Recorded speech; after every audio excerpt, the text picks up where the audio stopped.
Bonjour. La démocratie française est bien mal en point. Et il ne faut pas le prendre à la légère si l'on en croit l'interview accordée hier au JDD, au journal du dimanche, par l'ancien président Nicolas Sarkozy. En fait, c'est Paul Bismuth, l'ami des Qataris, qui s'exprimait, la félonie dans le sang et la veulerie comme boussole.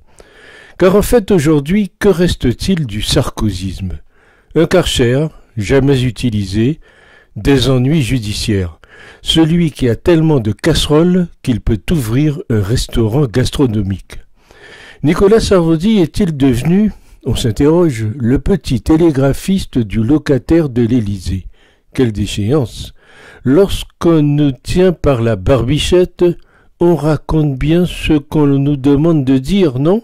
Donc aucun intérêt à prêter à ce genre de discours convenu. Peut-être qu'il a dans l'idée d'être la doublure d'Emmanuel Macron en 2027. Vous savez, comme le couple Poutine-Medvedev. Pour beaucoup, lui, c'est le Karcher qui s'est transformé en vaporisateur à gorge, alors c'est le son comme il le fait. Sarkozy a échoué pendant son quinquennat à abolir la drogue ou les violences dans les quartiers. Il a échoué sur l'application des mesures que les Français voulaient quand ils l'ont élu.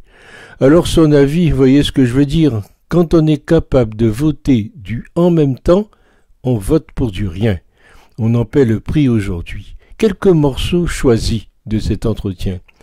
Si demain l'argent venait à manquer, ce seraient les retraités d'aujourd'hui qui ne toucheraient plus leur retraite.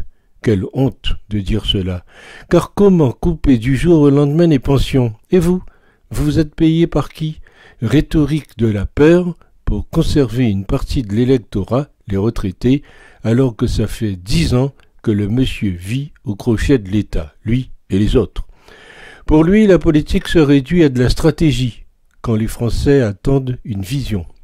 Bref, un adepte du en même temps, un peu de tout, mais modérément, afin de continuer d'exister médiatiquement et de se faire passer pour une conscience, un sage à une époque où il est si facile d'endosser le rôle.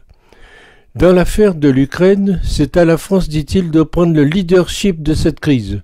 On voudrait rire, tant il y a eu d'hésitation sur la place que la France devait adopter pour se distinguer des autres. Fallait-il être pro-russe, pro-ukrainien, entre les deux? Faut-il raccourcir l'Ukraine pour rassurer le probable vaincu? On essaye de ménager la chèvre et le chou pour briller dans le monde du prestige de l'arbitre international faiseur de paix, alors que le conflit ukrainien ne laisse pas d'autre choix que la clarté d'un soutien franc à l'un ou à l'autre des deux camps qui s'affrontent.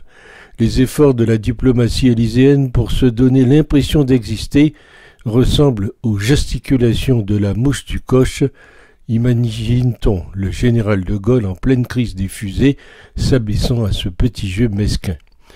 Nicolas Sarkozy a parlé. Sa réception du numéro 1 mondial de la scientologie arrivant en vedette sur la scène et sous le ministère des Finances nous a interpellés à une époque. Quant à la tente du bédouin libyen pendant 1 mois dans le jardin de l'Élysée, sans commentaire. Donc son avis n'a aucune importance. Il a trahi le peuple de droite, et a rejoint le camp des félons. Pour un homme qui a trahi son camp sur le plan sociétal, qui a trahi la France par abandon de notre souveraineté et par un coup d'État passe-passe, le fameux traité de Lisbonne, et qui a vendu le pays aux intérêts capitalistiques non nationaux, il est bien gonflé de parler. À demain.